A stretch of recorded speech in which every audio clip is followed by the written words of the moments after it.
Anciano Jacobos, Salikis, parte 1. Por el metropolitano Pablo de Cisánio Niciatista. Íbamos en coche al monasterio de San David en Evia para ver al anciano Jacobos, pero nos lo encontramos en el camino. Nos dijo que iba a comulgar a alguien y luego regresaría al santo monasterio. Llegamos al monasterio y esperamos a que volviera.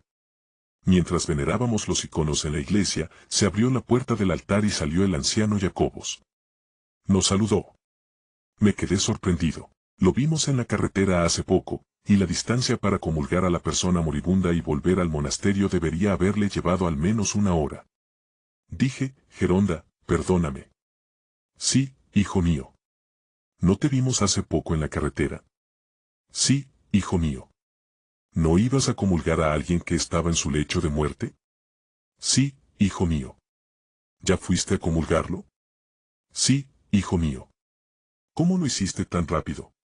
Hijo mío, esto es obra de Dios, respondió el anciano y se fue.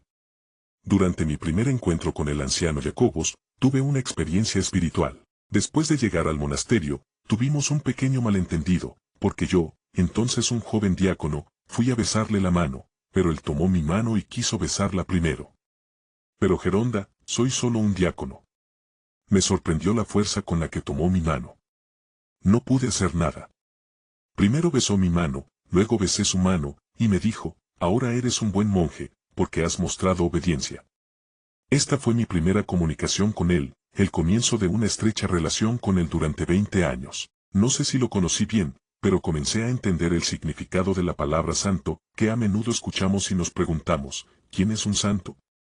Significa que el Señor me concedió ver a un santo viviente, un verdadero hombre de Dios que vivía con Dios. ¿Qué decimos en la divina liturgia? Las cosas santas son para los santos, ¿y cómo respondemos? Uno es santo, uno es Señor, Jesucristo, para la gloria de Dios Padre. Pero si solo uno, Cristo, es santo, ¿por qué decimos santo, Demetrio? La pregunta es si un hombre puede estar en comunión con Dios. El Señor fue el primero en comulgar con el hombre cuando tomó nuestra naturaleza humana y vino a nuestro mundo. Cuando Dios se unió a nosotros, nos dio su gracia. Esta unidad del hombre y Dios en la persona de Cristo es la salvación del hombre y la oportunidad de unirse con Dios. Vi esta teología de la Iglesia ante mí, la vi en un hombre, porque solo un santo tiene este carisma para testificar y afirmarlo. Sí, Dios se hizo hombre. Sí, el hombre puede convertirse en Dios. Sí, Cristo se crucificó a sí mismo y condenó mi pecado en su carne. Sí, Cristo resucitó, derrotando mi muerte y llevándome a su reino. Sí, Cristo ascendió y me llevó de vuelta a donde comencé mi viaje, al reino de Dios. De hecho, todo esto puede ser mío porque Él envió al Espíritu Santo para darnos toda esta vida. Todas estas verdades se viven en la iglesia, ya las he visto y explorado en la persona de un hombre. El anciano Jacobos pedía perdón incluso por hablar contigo. Otra cosa que noté durante mi primera visita al monasterio fueron las 4 palabras que seguía diciendo, perdóname, perdóname. El anciano Jacobos pedía perdón incluso por hablar contigo. Tal era su humildad. Nunca olvidaré cómo, siendo un monje muy joven, fui con nuestro venerable anciano, el recientemente fallecido abad del monasterio de Grigorio, el P. George Kapsanis, en una peregrinación a la iglesia de San Juan el Ruso en Neo Procopi y al monasterio de San David. Nuestro anciano, el P. George, le preguntó con gran respeto y amor, Geronda, ¿vendrás a vernos al monte Athos, para bendecirnos? Pero el anciano Jacobos respondió, ¿quién, yo? Soy un perro apestoso, contaminando el mismo aire, ¿qué haría allí? Esto realmente nos impresionó mucho, porque no era solo una especie de humildad en palabras a la que estamos acostumbrados a decir fácilmente, él tenía verdadera humildad. A lo largo de todos estos años, me convencí de que este era un hombre de verdadera fe ante mí. ¿Qué tipo de fe? No ese tipo de fe que estamos pensando. Según los criterios del anciano Jacobos, la mayoría de nosotros somos no creyentes. Creer significa confiar. ¿En quién? En la persona y la palabra de Dios. Él tenía tal fe. Como decimos en la divina liturgia, encomendemos toda nuestra vida a Cristo nuestro Dios, esta era su vida. Él confiaba todo a Dios, convertía las pruebas, tentaciones y enfermedades en oración y las confiaba a Dios desde el mismo momento en que San David lo recibió en el monasterio. Después de completar su servicio militar, una noche el anciano Jacobos caminó desde el pueblo donde vivía hasta el santo monasterio para venerar a San David. Las puertas del monasterio estaban cerradas, pero un monje se las abrió y él entró y fue a la iglesia. Había 2 monjes en el monasterio ese día. Uno de ellos estaba de pie junto a la puerta de la iglesia, arreglando algo. Habiendo visto al anciano Jacobos, lo miró atentamente y dijo, ¿cómo entraste al monasterio? ¿Quién te abrió la puerta? Un monje. Pero el segundo monje estaba durmiendo en ese momento. El monje se maravilló. Fue a comprobar si el otro monje realmente se había despertado y había abierto las puertas a un peregrino. Pero seguía durmiendo. ¿Quién te abrió la puerta, hijo mío? Un monje me abrió las puertas. El anciano Jacobos entró en la iglesia para venerar el icono de San David, y tan pronto como se acercó al icono del santo, el peregrino vio su imagen y dijo sorprendido al monje, él es quien me abrió la puerta. San David abrió la puerta del santo monasterio para él, recibiendo a su bendito y santificado heredero. Su arma era la oración. Su arma era la oración, que era un fruto natural de esta confianza, porque la oración es la entrega de nuestras vidas a Dios. Oramos no porque el Señor no conozca nuestros problemas, la oración es un termómetro que mide el grado de nuestra fe. Si confías en Dios, te comunicarás con Él. Si la oración te resulta gravosa, significa que Dios es solo un nombre para ti. Pero para el anciano Jacobos, Dios era una persona en quien confiaba, a quien oraba, convertía todos sus problemas y los de los demás en oración a Dios. Siempre había un montón de cartas en la mesa de su celda que estaba respondiendo. Pero respondía a la mayoría de ellas con su oración, y cuando encomendaba a alguien en oración a las manos del amor de Dios, encontraba paz. Pero el Señor mismo intervenía en la vida de las personas. Veamos algunos eventos milagrosos. Cuando estaba en la escuela, escuché que el anciano Jacobos tuvo una operación muy difícil.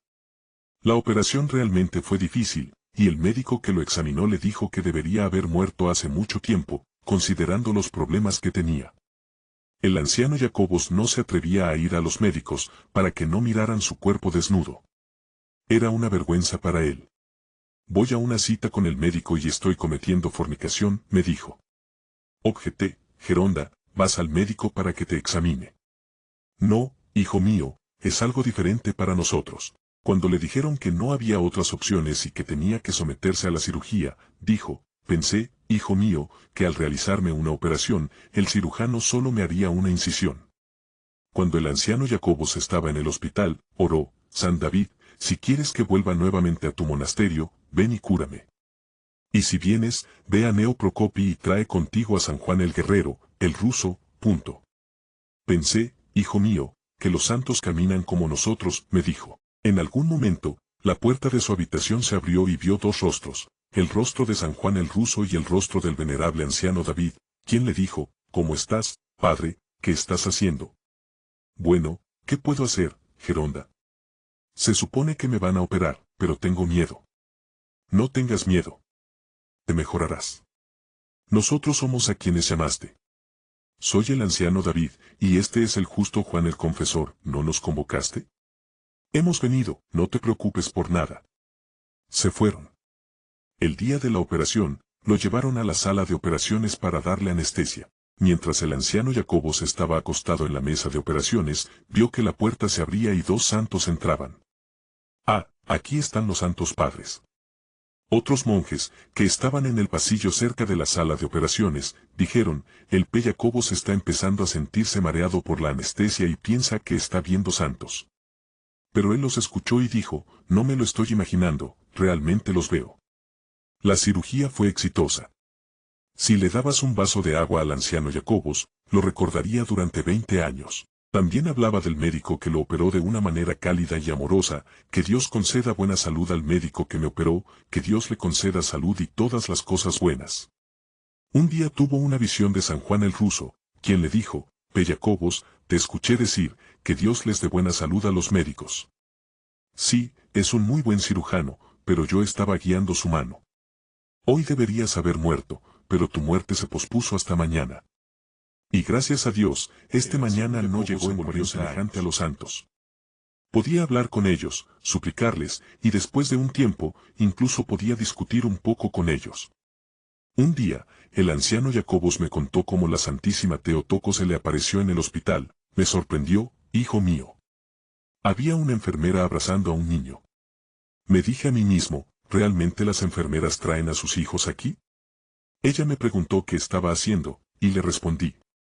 La enfermera me dijo, no te preocupes. Pronto regresarás al monasterio. Después de eso, se fue. Me volví hacia el hombre en la otra cama y le pregunté, ¿quién era esa mujer? ¿Qué mujer? Preguntó en respuesta. Esa enfermera, con el bebé. ¿Realmente las enfermeras traen a sus hijos aquí? Él respondió, no vi a ninguna mujer ni a ningún bebé. No era una mujer ordinaria con un niño, era la Santísima Teotocos con el niño Cristo. El anciano Jacobos recordó durante muchos años que una vez lo visité cuando estaba en el hospital. Decía, el P. Pablo vino a verme al hospital. Como dije antes, su audacia con los santos a veces lo llevaba a discutir con ellos. Un día llegó una noticia. Durante la noche, alguien había cortado 30 olivos en el jardín del monasterio. El P. Jacobo se molestó mucho cuando se enteró. Fue a la iglesia, veneró el icono de San David y le dijo, Geronda, renuncié a todo para servirte. ¿Ni siquiera cuidas de tu jardín? Si no traes a la persona que cortó los olivos para mí antes de la noche, entonces no incensaré más tu icono. Esa noche, poco antes del inicio de las vísperas, alguien llamó a la puerta. Entró un hombre bien conocido en esa área, que pidió hablar con el anciano Jacobos. Tan pronto como el anciano lo vio, dijo, P. Jacobos, yo corté los árboles. ¿Por qué lo hiciste, hijo mío? ¿Vas a llamar a la policía? No, no voy a llamar a la policía, pero ¿por qué los cortaste? Podrías decirme, ¿para qué necesita un santo olivos? Por supuesto que los necesitamos. ¿Sabes, hijo mío, cuántas personas reciben aceite de oliva del monasterio cada año? Porque se preocupaban no solo por el santo monasterio, sino también por otras personas. Una experiencia viva de la gracia de Dios. Fui testigo de otro caso personalmente. Estaba visitando Mantoudi, un pueblo en la isla de Evia en Grecia, donde tenía una muy buena relación con los maestros de la escuela local. También había enseñado allí por un tiempo. Todo iba bien, pero hubo un malentendido el último día del año escolar. Al mediodía fui a mi celda, no lejos de la casa de un maestro donde todos los maestros solían reunirse. Decidí ir a visitarlos. Tan pronto como entré, vi que había un verdadero alboroto. Los maestros comenzaron a decirme varias cosas y finalmente me preguntaron, ¿qué dices? Yo. Sí. ¿Qué están haciendo esta noche? ¿Qué puedo hacer hoy? ¿Tienes algo que hacer esta noche? No. Entonces vamos a conducir hasta el monasterio de San David. Así que fuimos al monasterio. Éramos 8. Veneramos los iconos en la iglesia del monasterio. Luego nos sentamos en un banco en el patio, y después de un rato, el abad, el ya fallecido Pequirillos, nos invitó con una sonrisa, vamos a tomar una taza de café. Está bien, padre. Nos trajo café. Mientras lo tomábamos, llegó el anciano Jacobos. Todos se levantaron, lo saludaron y recibieron su bendición. Le dije, Geronda, ya que esta es la primera vez que algunos de nosotros visitamos el monasterio, ¿puedes contarnos sobre San David y sobre el monasterio? Sí, sí, padre. El P. Pablo siempre trae buenas personas al monasterio. Empezó a contarles sobre San David y el monasterio, y en algún momento comenzó a contarles todo lo que había sucedido entre ellos. Los maestros estaban asombrados y se volvieron y me miraron. Era como si me preguntaran, ¿cuándo tuviste tiempo para contarle al anciano sobre nosotros? Sonreí. No les había contado nada sobre los maestros. El anciano Jacobos les contó lo que tenía que contarles. Al final, me preguntó, padre, ¿se van a quedar a cenar en el trapeza? No, Geronda, no nos quedamos. Nos quedaremos para las vísperas, luego nos iremos. No. No. Quédense para la cena. Voy a decirle al Pequirillos que se asegure de que la cena esté preparada en el trapeza. Cuando se fue, los maestros se apresuraron hacia mí. Les dije, gente, por favor, solo recuerden que desde el momento en que llegué a su casa, no me he alejado de ustedes ni un minuto. No había teléfonos móviles entonces. Cuando se dieron cuenta de lo que había sucedido, sus vidas cambiaron ese día para la mayoría de ellos. ¿Por qué? porque habían recibido una experiencia viva de la gracia de Dios. Vieron que no eran solo palabras, sino realidad. Es muy importante conocer a un santo que se considera a sí mismo el mayor pecador de la tierra. Continuará.